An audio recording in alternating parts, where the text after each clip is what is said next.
All right. So when was it? The other day, last week, maybe, August and I were having this conversation, and she had a medal from gymnastics that she had earned, and it was silver. And she said, "Mama, this is made of silver, and so it's very valuable." And I said, "Oh, okay." She said, "Maybe I can trade it in for toys."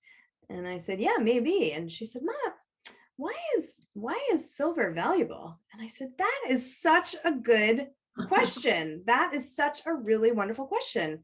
And so what I told her was that I felt like silver, somebody somewhere sometime in the past just made a decision, decided that silver was valuable, and then everybody around them was like, "Yeah, totally is." And then it became valuable. It had, I'm doing air quotes here, right? It became valuable because we just decided, and then everybody kind of went along with that idea. And so I love the idea of talking about value and how we assign value, and where does something like silver get its value?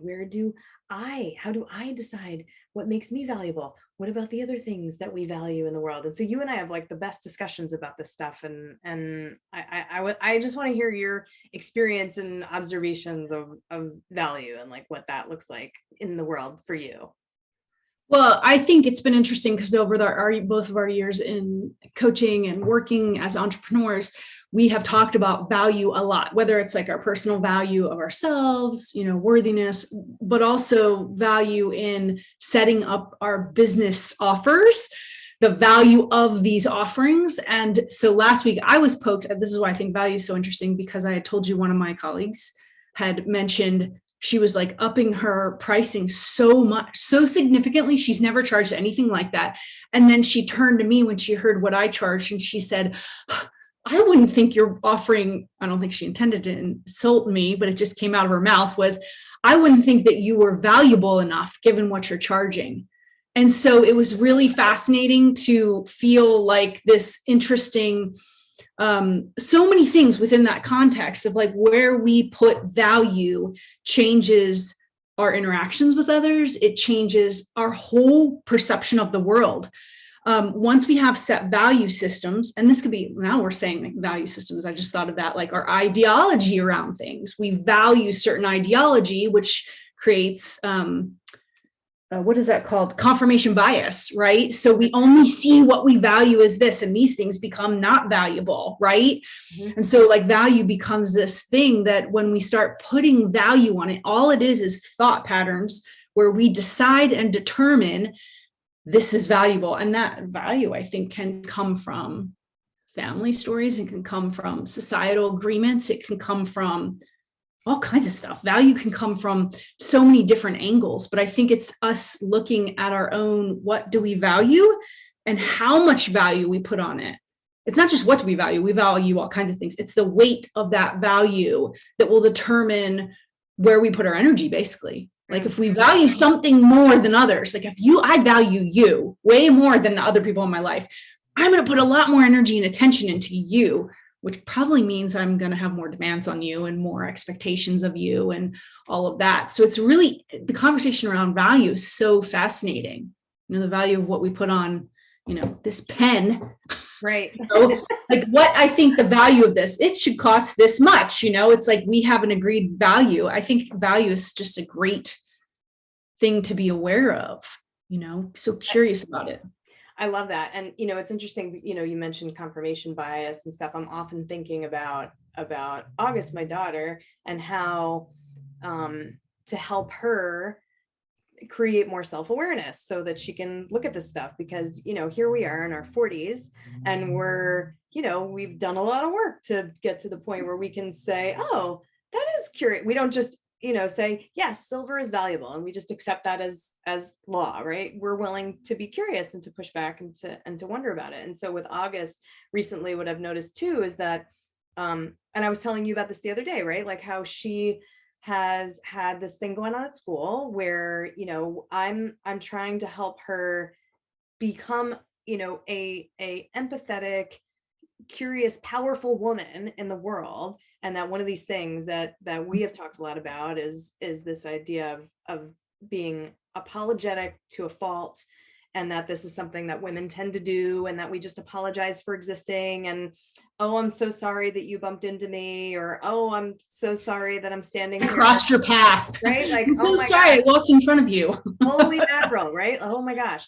And that we apologize for everything, and that at school, they're trying very hard to create socially adept children and humans, and so they but they constantly remind them to say they're sorry, whether it's appropriate or not, and they don't put a lot of intentionality around that. And so August has been running into this thing where I am encouraging her to be intentional and thoughtful about when she says she's sorry, because number one, I don't want her to be a woman who just is like constantly apologizing for existing in the world, but number two, to not end up being a person who says she's sorry and it sounds like bullshit, Right. like I want her to actually know what it means to feel apologetic and to be sorry for something. And so I've encouraged her to know that when an accident happens and she's involved, that it's not necessarily necessary to say, oh, I'm sorry. The more appropriate response would be, are you okay? And to express empathy and to be caring. And that the time when an apology would be right would be when you've done something on purpose to harm somebody, and now you feel bad about it, you want to make amends, and so now you're saying you're sorry. And so at school there's been some friction about that, because accidents have happened, August has not apologized, and they have basically forced her to say I'm sorry, and she gets really upset about all that. And so the conversation that we had this week that I found really interesting was, like as a parent, I'm like, what do you do? Like, part of me wants to like march down to the school and be like, you shouldn't make my kid apologize, I'm teaching her something different. But at the same time, I want to equip her so that she can advocate for herself, and to be able to be curious for herself about what the right answer is, and not just, again, me saying like, this is what I believe is valuable, you believe it valuable too, right? And so I said, so the good news was that she has continued to say to her teachers, this was an accident, I don't need to apologize, I want to make sure that they're okay. And so I did that, and then they kind of forced her to do the thing anyway. And so I said, if that continues to happen, then you can continue to say, this was an accident, I don't believe that it's necessary to apologize, so I'm gonna check in and say, are you okay? But if you insist that I need to apologize, then I will. And then this is where it comes back all the way around to value, is that then you just be like, okay, I just do the thing. Like, I don't have to give it any value. I don't have to give it any value. That's what I was thinking of, is like the not valuing. Sometimes we take action and we just don't have to give it much value. It's just something we do. We don't have to make it us right, them wrong, any of that. Sometimes we just do it and it just has no value, and we don't give it any value at all. No energy, it just doesn't matter. Is the really tricky thing. So like the one other example I'll give. She's also very young. We have adult brain. She's right. We can process that and know, like, I can make the choice not to give any value and move on. But at 6, it's hard. Yeah. She's trying to work out the world. Even if we're right? We have like all of our stories and all of our nonsense and all of our things that have told us this is all very valuable, I have to give this value, right? And so I think that it's something that's often missed, is that we just operate in the world kind of on autopilot, and we don't really think about what we're giving value to. And so like another example would be, we're reading Harry Potter, and in this particular book, there's this teacher who's been appointed, and she's come, the Ministry of Magic has appointed her to Hogwarts, and she's terrible, and she's like poking everybody and really trying so hard to get Dumbledore in trouble and all these things, and everybody's giving it a lot of value except for Professor. Everybody's like afraid, and oh, she's going to evaluate my class, and what am I going to do, and oh my gosh, and like they change their way of being because she's there, because they're giving her a lot of value.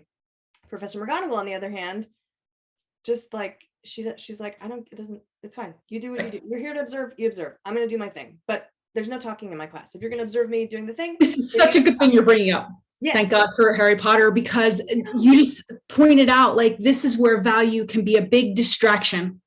We get really righteous and put value on things, right? And why? Where is this aligned with our intent? Sometimes we get habituated to like, these are the things we get righteous about, and these are the things that are valuable, and and we go into fear, and we hold on so much to these things that they literally become a distraction away from our own personal trajectory of who we want to be and how we want to operate in the world. And I think that is really, thank God for Harry Potter. That's a perfect example, because this is why value, like attending to what we value, is so important, because at some point it doesn't matter, and we make it matter. We give things value. Like Mhm. I was thinking as you were talking about feedback from criticism or feedback from clients or concerns, like I'm sure you all don't know, but I work in a sanctuary farm quite a bit, and I'm actively a part of it. And yesterday the founder was really worked up because someone made a criticism of the farm, and it was so micro. The criticism was so tiny. It was like, I didn't even notice what she was so worked up about. It was like nothing. I gave it no value. That criticism was like one drop in 800 billion drops of goodness and love that occurs there that I didn't even notice it. But she grabbed onto that thing and gave it value and kept asking questions and texting about it.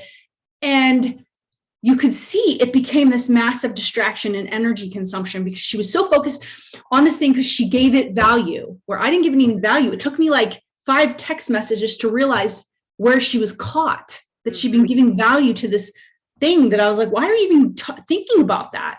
And so we get lost when this is why knowing our intent and being really conscientious about looking at what we value, our beliefs, our thoughts, because that's it right now. Okay, mind you, 10 minutes out of her life texting about this little drama is not a massive deal, but you do that a lot, all of a sudden now you've consumed a ton of energy because you made something valuable that just had no value. It doesn't matter.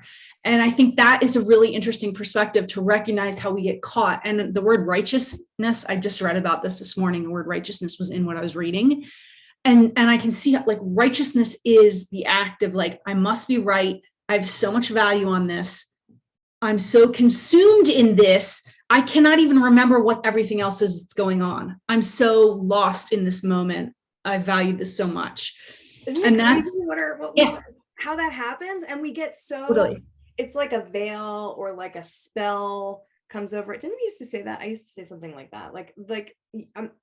A spell comes over you. That's right. Yeah. Everything else is gone and nothing else matters, Like I see it in my parenting when suddenly it's 8:40 and I'm like, we have to be at school in 5 minutes and you don't have your shoes on and and you haven't finished your breakfast and what the hell is going on? And then like, blah, blah, blah, like, and back here, the thing that I'm giving value to, right, is the, oh God, we're going to be late, like that story. And like way back here in the back of my brain, the real story that's attached to that is I'm going to be judged. I'm going to get it wrong. Her dad's going to find out. Something's going to happen. Like some terrible thing is going to happen and I'm going to die.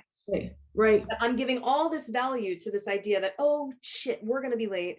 And in reality, it doesn't matter. Like I remember when you were having that issue actually, and now I haven't heard you mentioned it. Like you haven't even mentioned it since that basically awareness arose that you were like, wait a minute, I'm giving value to something that I don't want to value, instead of giving value to the time I'm spending in the morning with August and the time I'm spending being centered and loving and connected instead of that. And I think this is a parenting issue, is like a lot of parents get caught in valuing all these other things instead of valuing these humans in front of us, which actually we all do. I mean, we all do this. We get caught in valuing our ideology and like what someone looks like and what someone's charging and what all these stories. And we're not actually, it takes us away from just being with the person in front of us or being in the experience.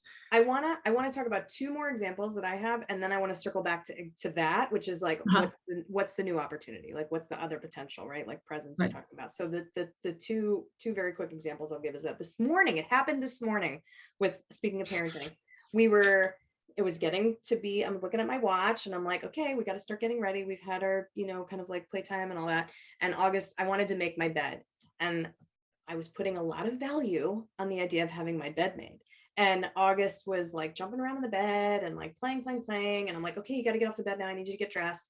And she was not interested in doing that. And I'm like, and so back here in the back of my mind, the little, my little Felicia voice is like, you got to go. You're going to be late. She's not getting dressed. Your bed is a mess. You're going to come back into your room later and you're going to be really upset that your bed's a mess and blah, blah, blah, like all those things. And it means you're a bad mom and blah, blah, blah, blah, blah. And I finally, and like, I felt in my body, I felt it start to ramp up. I felt the discomfort in my body. And then I watched it. I like had, kind of my, let me be the observer moment. And I saw it and I said to myself, why do I care about the stupid bed? It doesn't matter. I care about this kid and she's having fun and I want to have fun with her. So I got the bed made and then I said, get up here. And we got on the bed and we jumped on the bed together. And then when we were done, she like pulled it tight and made it nice again for me, with me. And I was like, thank goodness I could do that in that moment. And that it wasn't me, like, cause I was right on the edge of the cliff and I could have dove right over and been like, get ready, get off, leave the battle. But I didn't. I saw it. I felt it. I was like, oh, this is really, I'm very uncomfortable, but I can ride it out. I can be okay. And we're just going to get on the bed and we're going to, cause I don't care. I care about her more. That's my intention, being present. Right. So that was amazing. So then the second example that I'll throw out is with work, with like business stuff, right? Like this idea of what we put value on. And I see this all of the time with my clients, is how much value they put on things like their marketing activities and how they, are putting their content on, like, what's it going to do and how's it going to sound and what are we going to say and all of the things. We have to do all of the things because everybody's doing all of the things. And then they're exhausted. And so much of it is not necessary. And they like get it all spun out in their minds about, but I have to do it because everybody's doing it. And that's just what you do. And I'm always like, no, you don't. It's not necessary. And actually, this is perfect because it goes to the thing I wanted to say about value, is that generally, if we examine what we're valuing, you can follow it back to a fear. We highlight value as like, these are my values, and we think they're so light and lovely. But the truth is, value is usually based in fear. And if you don't believe me, anyone listening, you can just pay attention, just question, like, where is this about? Why am I putting so much value on this? What am I afraid of that this valuing this is going to help me avoid? And so that is actually, I think, the main opportunity in the conversation about value, is that if I have a high level of value on something, I am afraid of something else. Like, for instance, my friend who's trying to up her prices like 10 billion times, it's this and fine. Okay. But then turning around and instead of just going into the what else is possible, can I 10 times my prices, like in the land of play and possibility and lightness? Instead, her mind is basing it on a fear that somehow, like, what I charge is not inexpensive. So it's like for her to look at me and say, that's not enough. I wouldn't value your services enough. That's a base of fear. It's a reflection of her fear that if she doesn't charge enough, people, whoever they are, those elusive people that have so much money that they never think about, like, what high numbers are more valuable. It's an interesting mind fuck, basically, but it's based in fear. So if you follow her trajectory, oh, she's afraid of it not being enough, her not being enough, her not making enough, she's got to make more. It's like, if you just follow, there's multiple threads of fear. And I've talked about like the value of how often like people will come to want to do work, and it's because they have a fear that they're not okay, that they need to be fixed, that there's something wrong, and the value is on that. And then they think, well, if I fix this part about myself, then I will become who I want to be, someone who's valuable and lovable and enough and all these things, right? And so it's like really interesting to look at that, because usually when I meet someone, I'm thinking, I don't care. None of that matters. It's like, what else is possible? Your baseline is just perfectly fine. Let's not focus on where you're broken or what you're so afraid of. Let's turn the trajectory into the movement towards, move the energy towards what's possible rather than against what I'm afraid of. So it's like looking at our values and really looking at the energy behind what we're valuing. And that is such a great curiosity. And again, watch the values that are dressed up really nice and kind. Like, one of my primary intentions is to be love, right? Well, I could, in a moment, I can flip from, well, I'm afraid I'm not enough.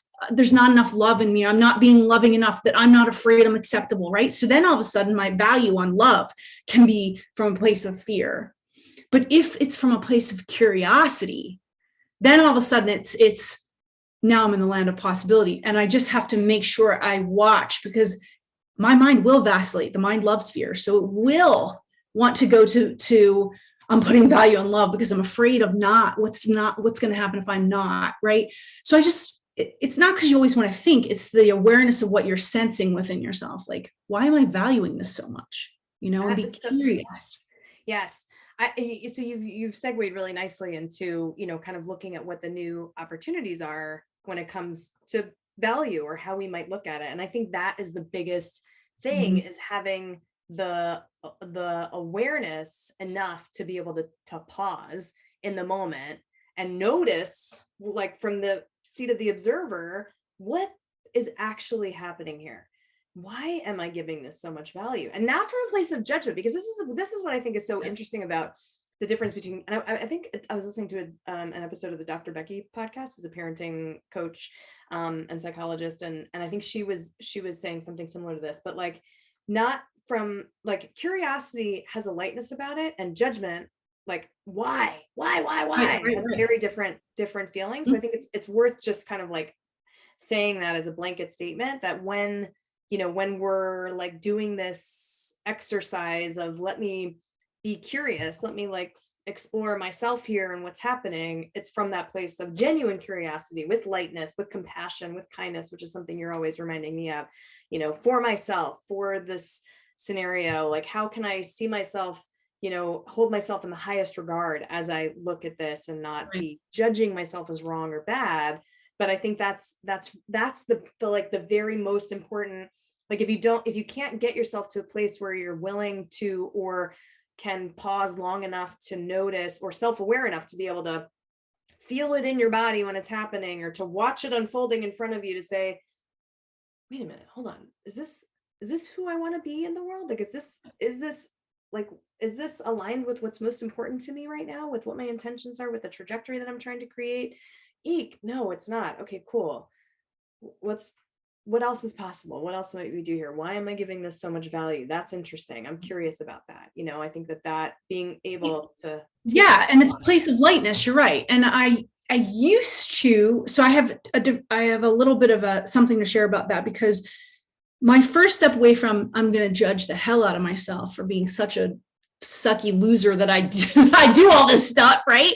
It'd be like, look at you do that. See, there you go again, right? It went from that to, I started shifting into, that's interesting. Look, you're doing that again. And I brought a lightness to it. But now what I've noticed is that I don't need to actually have a lot of judgment. In the law of physics, quantum physics says whatever is observed changes. So as long as we observe ourselves, truly be present with, that's interesting, I'm giving value to that. The thing, we might still be doing it in this moment. It might still pursue for 5 moments, or, it could still happen. But as long as we observe what we're doing, that's interesting, I'm valuing that. Mm-hmm. And then we just observe, it will begin to change, because this is our intelligence happening. We will change just by the nature of observing what we're doing. Mm-hmm. It's just being aware. The awareness begins to cultivate the change. So we don't need to be hard on ourselves to, like, now I've got to make new habits and do all these things. What if this could be easy? What if it's just the constant curious lightness of awareness? Oh, that's interesting, I'm doing that. Yeah. Watch that. How does that feel? Huh, interesting. That is the movement towards a more expansive human. And, the whole point of this is to talk about curiosity and power. And since this is our first conversation talking, I want to bring back, what does it have to do with power? Yes. Just the baseline of, when we are in personal power, true power, we have access to all of our energy to respond to the world around us. So every time say that one more time. So we have access to all of our energy in our system, emotional, physical, mental, energetic, so that all this energy is available, so that when you talk to me, I'm present and I respond to you. What is disempowering is when I'm consuming my energy thinking about all these other things I value, labeling, ideology, I'm pondering something that happened 10 minutes ago or 10 years ago. All of those consume like pockets of my energy, which means that I am not showing up powerfully, because I'm using my energy thinking about other things. Mm-hmm. Like if I'm standing in front of you and I'm like, God, Amy, I'm about to criticize you just as an example. I can take it. I don't give it any value. Wow, Amy really could use, I don't even know what to say. I have zero criticism of you, but I could probably use to wash my hair. I know that wasn't what I was going to say. Oh, you could say that. If I'm like talking to you, right, and I'm present and I'm assessing, say, where you got your clothes at, I'm giving value to, I bet she got that at, Ann Taylor. If I have any good or bad value on what I'm looking at your outfit, where it came from, I'm consuming energy with whatever judgment, good or bad, I'm valuing it good or bad, but I am not present with you now because I am thinking part of my system is not in power. It's being utilized. So power is truly presence. So the less we can value all these other things, all these stories, all these other things, we just stay present and respond. And curiosity leads to self-awareness. Self-awareness helps us see, man, I'm using a lot of energy thinking about all this stupid shit that doesn't matter, that right there, that should be quotable, because that is something is like, wow, we consume a ton of energy valuing things that need no value. Yes. They just keep it small. They deplete us, disempower us. What I love about this, kind of on a more surface level, again, but kind of bringing it back to business, since that's where I spend most of my time talking with clients about, is that, again, coming back to that example of like, what are we giving value to in terms of our activities and what we're doing? And I think, also just in a life sense, right? Like we're giving away all this energy and power. And so if I'm saying, so I think that the opportunity is that it creates the opportunity for more efficiency too, right? Like we can get more done because we have more energy and power available to us, right? Like if I'm siphoning and funneling all of my energy into doing all of these activities in my business that may or may not be getting the results that I want anyway, but I feel like I have to do them because I'm giving it value, or it sucks to do it because, and I'm only doing it because everybody else is doing it, whatever the thing is, then if I'm willing to pause long enough to look at it and go, that's really interesting. Why am I giving that so much value? I actually could make this, how could this be easier? Like what else is possible? Oh, I could do something and it would be easier. And I have a lot more time, energy, resources, all of that available to me. I can be more efficient, be more effective, and enjoy what I'm doing more. Wouldn't that be amazing? And it happens all the time. And I love being able to create that sort of connection for my clients when they're finally able to see, like, holy smokes, I have been putting so much value on these things that just don't matter. And oh my gosh, 600 steps just became the ultimate shortcut because I could just do this thing instead, because this is in alignment with what I actually value, what is most important to me, and it allows me to take so many fewer steps to get to the result I want. Like that to me is so freaking awesome and fun, because then they can like instantly see the new possibility and experience relief from it, which I think is so rad. Yeah. I think just I was going to say to go back to that, like, just so that when we walk away from this, the opportunity that, like, I'm always talking about the word experiment, so it's like, what would the experiment be from this conversation, which even you and I, even though we keep exploring this, it's like, it's always available. The more aware you become, the more subtle the awarenesses become. So it's always more opportunity. But that place of the questioning of, what am I putting a lot of value on? Oh, what am I putting a little value on? What is the fear behind that? What do I think that value is going to give me? Again, it's not because you're like, I suck. I got to get rid of that fear and I got to change that value. Just the curiosity of it will bring awareness for you, so you can start to think. You don't need to think, you'll just start moving your attention elsewhere. So really just the curiosity around, what am I valuing? And just watch your behavior through the day and just notice, where do you get that little righteousness going on? Boom, right there. That's a value. And now you've made the value to the place where you're going to put all this, that gross energy of righteousness, which may only affect you, but you're the one that's most important, right? That's what you're radiating out. So it's like constant check-in. What am I valuing? Where's that coming from? What do I want to put value on anything, or do I just want to explore what it's like not to have a lot of value on anything? Because that's what I love that. Yeah. So my sense or my hope is that, if this is kind of a new concept or idea for, anybody who's watching or listening to this, that this alone just like might kind of like, holy, what, like blow their mind a little bit and create instant awareness of the opportunities that they may not have been noticing before. But if for some reason they forget or, whatever, for me, like what helps me to notice it, and I would love for you to kind of talk about like what you might recommend for folks who want to stay more top of mind with this. For me, what I tend to do is I notice the feelings in my body. Like I notice when I'm starting to, like the energy is starting to ramp up, like this morning with August, like, oh my God, I'm feeling very uncomfortable about my bed and the, the sheets are going to be all messed up and I don't want to come back later and I want it to be a sanctuary for me, and blah, blah, blah. And like I can feel tightness physically in my body. I feel my shoulders start to scrunch up. I like clench my butt, like all those things, right? I'm like grinding my teeth, like whatever. And so I noticed that, and like I'm practiced at this now. So like I start to notice those things like, oh, my body is paying attention to my body and my body is changing. And like, oh, that's really interesting. I'm finding this very uncomfortable. And that's what helps me get into the observer mode, is when I'm able to just notice, oh, I feel different in my body. So do you have any recommendations or practices or anything like that for folks that are, watching or listening, who want to pay attention more and get into that state of observer awareness so that they can pick it up sooner and then like notice when they're putting value on things that don't necessarily need the value? Well, I would say what you are describing is the place. Like if you're in tension, if there's tension in your body, and that could be, sometimes we just feel it in our mind. It could be as you get more aware, it is going to be in your body and your emotions. You're not letting things move. So tension is always a sign of disempowerment, straight up. So it's definitely a sign of where you're putting value or resistance on something. So because we value something, we're resisting something else. So there's a sign right there. If you have that tension in your body, you can see what you're valuing, right? So I would say that is the practice. Like, and what you'll notice is the more conscious you become of it, the less tension, because you're just watching and noticing.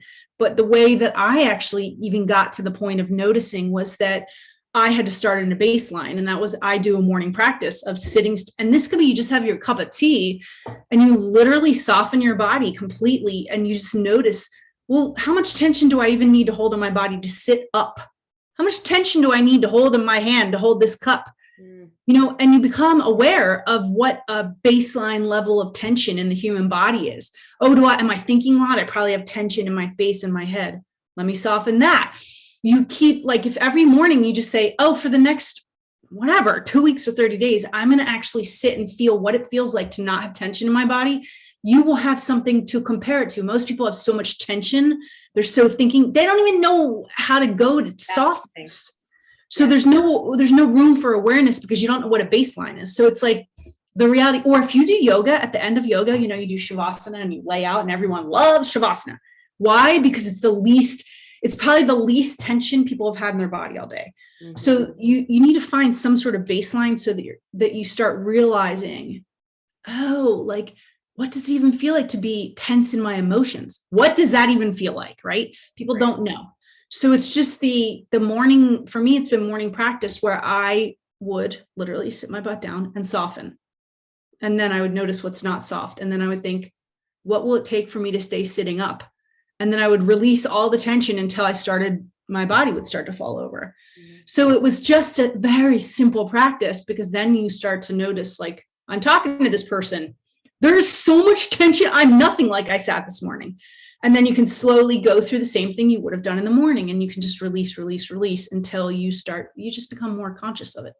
Yeah, I love that. Being able to have some baseline to compare yourself to creates that awareness instantly, because if you can remember and recall what it felt like to be softened, to be without tension, to be, present and, right here, right now, then your body is not in that state, and you can be like, wait a minute, hold on, I remember what that felt like. Let me get more like that. The other thing that I love about that practice too, in the moment, is that when you notice that you're tense and then you start to soften, your mind softens too. Yes. So like the anger, right? Like, so for me in the bedroom this morning with August, my body was tense and I thought, okay, let me just release, let it go.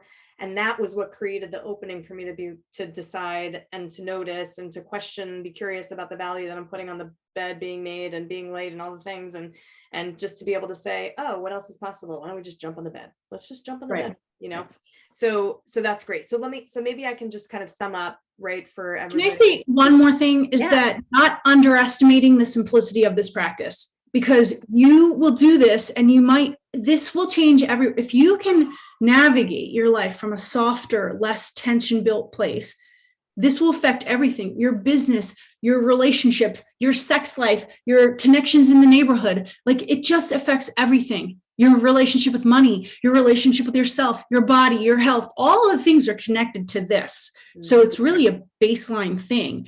Don't underestimate it as like, okay, now I have to go to work. Let me turn this off and go to work. And now I've got to go back into thinking. It's like, well, what if you take this with you everywhere and just experiment, just go experiment and see what happens. So that's what I wanted to say about that. It's true. I mean, I'm going to advocate for that because it's made such an enormous difference in my life and especially in my business, because not being right, like giving value to, say, a conversation that I'm having with somebody and thinking, being attached to the idea that, oh, this person is a prospect, they might become a client and all that, releasing all that, having the physical, in my body ability to release that tension, to no longer put value on things like that in any way, shape, or form, has created so many, so many more openings and opportunities, because then I'm just able to be present and respond because I'm fully powerful, all the things that you mentioned before. And it has made, like, changed everything, right? My relationship with my daughter, my relationship with my business, my relationship with my clients. I can just show up and serve. It's amazing. So yes, thank you for reiterating the simplicity of it and how powerful it is, and not to underestimate the power of the simplicity of it. So, all right. So kind of as a summary or a recap for, if you want to, take something away and, how you might be able to use this yourself. I think, the first step, right, was to pay attention, like to notice, like to create that baseline of noticing what it feels like in your body to be super tense and also super softened. And so to have that baseline so that then in the moment you're able to notice and then take a pause. And then from there, really being curious and asking these questions about, like, all right, well, that's interesting. What might I be afraid of here? Like what is causing me to give this so much value, and is it really necessary? And I think, also being willing to then ask, is this fear even a real fear? Like, is this something that I should even be afraid of? Right? Is like there a bear standing right there growling and about to charge me? Or is this just, my kid is messing up the sheets and who cares? Right? And then I think reminding yourself of, number one, what really is most important? Like, what is the trajectory that I'm trying to be on? What are the intentions that I am creating? What do I actually value? And comparing that to the thing that you're giving value to then determine your new trajectory, so that then you can ask, well, what else is possible? What else might we do here? Maybe we could just jump on the bed instead. And have fun. And have fun. Actually have fun in life. Right? It was like such a novel idea. And August looked at me and was like, what? I was like, come on, get up here. And she was like, all right, yes, so yeah. Awesome. All right. I love this conversation. This is amazing. And I know, I'm super excited to have more of these conversations. We have had so many of these conversations. So I'm glad that we're going to share them with more people. So me too. All right. Yay. Well, thanks for watching and listening, y'all. And we'll catch you later.